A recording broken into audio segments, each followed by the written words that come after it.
Here is a map of Earth. Now, if you can tell me where you think the first money was ever invented and used. It's a big old planet, this, isn't it? So any ideas where the first money was created? Well, you can probably guess. Yes, it was by the Anunnaki in Western Turkey. And guess where Turkey is? There's Turkey, there's Mesopotamia. Where do you think Göbekli Tepe is? Yes. So basically, the Anunnaki used money, and if you go by their translations here in the Oxford University, these tablets predate the Bible, and there's the word money. So once again, Anunnaki are responsible for literally everything that we've got in terms of knowledge and marriage and architecture and agriculture, etc. So thank you, Anunnaki. Bill Gates got his power and money from aliens. Yes, the Anunnaki were the first to create a money system. I'll prove that in a sec. And the money system was used as a weight. So in other words, you would weigh this, and then you would weigh the grain that you was buying, and you would swap this for that. So mainstream say that the word shekel is as old as 2000 BC.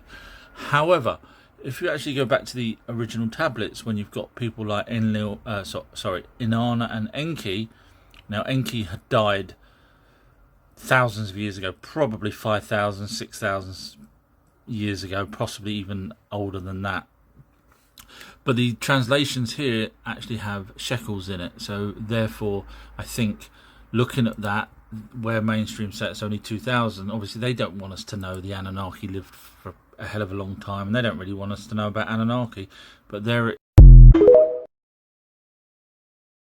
is. This footage of two men in black walking into a building and actually questioning a person that had said they'd seen something. So these men in black do match the normal description of men in black, the alien type men in black. Watch my other videos if you don't know what the difference is between the military men in black and the alien men in black. So these men in black, the alien type, supposedly have monotone voice. They have basically no hair. They wear a fedora to hide the fact that they're bald.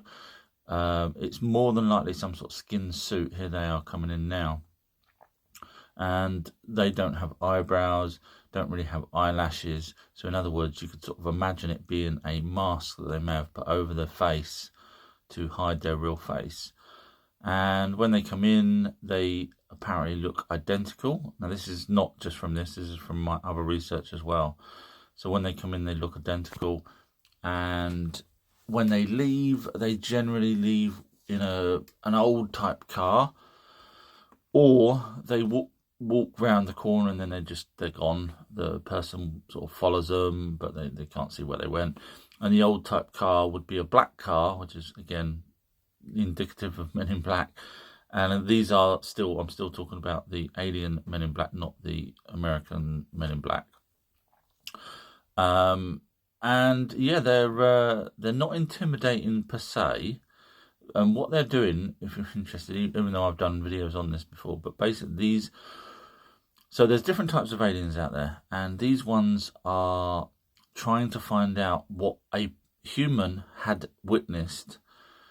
And once they've worked out what the human witnessed by questioning them, then they leave. And they're asking these questions because the possible alien or alien craft that the human had seen is not one of their type. In other words, there's different aliens coming down doing different things, and this particular race that dresses up like humans and look like Men in Black, they're trying to find out what happens. Now, what then happens is after they leave, the same witness ends up getting a visit from, you guessed it, the American type Men in Black, human Men in Black, who are also trying to work out what's going on. And then they find out that the witness says, "Oh, I just had two people here already asking about what went on."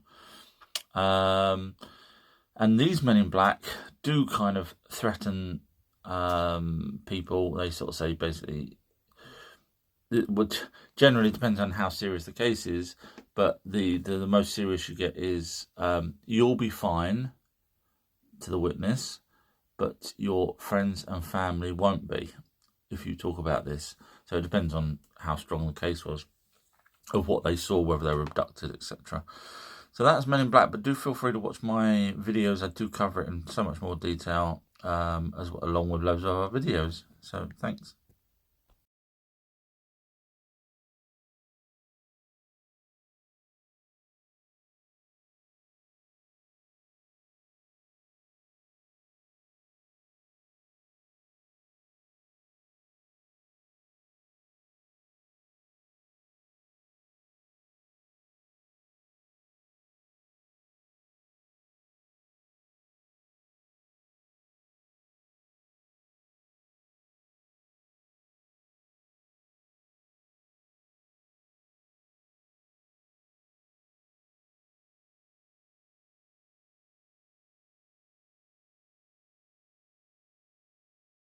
Pray to God. This is what someone said to me yesterday on a live.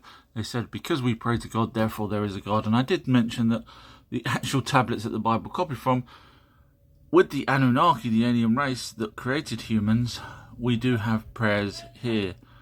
And as you see, plenty of prayers that you can read on the translations from the Oxford University website. If anyone's interested in my lives, they can just go to Our True History on YouTube, and you can actually hear the lives I've done there as well. So there is prayers for the Anunnaki. Has NASA admitted that there is a planet X in our solar system, also known as Nibiru, which comes around every 3,600 years? And the reason why I say that is because Caltech researchers have actually mapped why certain planets in the outer solar system have a certain wobbles, etc. to them, and the conclusion is that there is a planet about 10 times the size of Earth in mass, I have to admit. Not so, whereas Nibiru is supposedly at least 4 times the size of Earth, but its mass maybe 10 times the size of Earth. But this is what NASA says after reading the findings from the Caltech. The possibility of a new planet is certainly an exciting one for me as a planetary scientist, for all of us, said Jim Green. However, it's not to say the detection of a new planet. It's too early to say with certainty that there's a so-called Planet X. So basically, they're admitting that it's possible.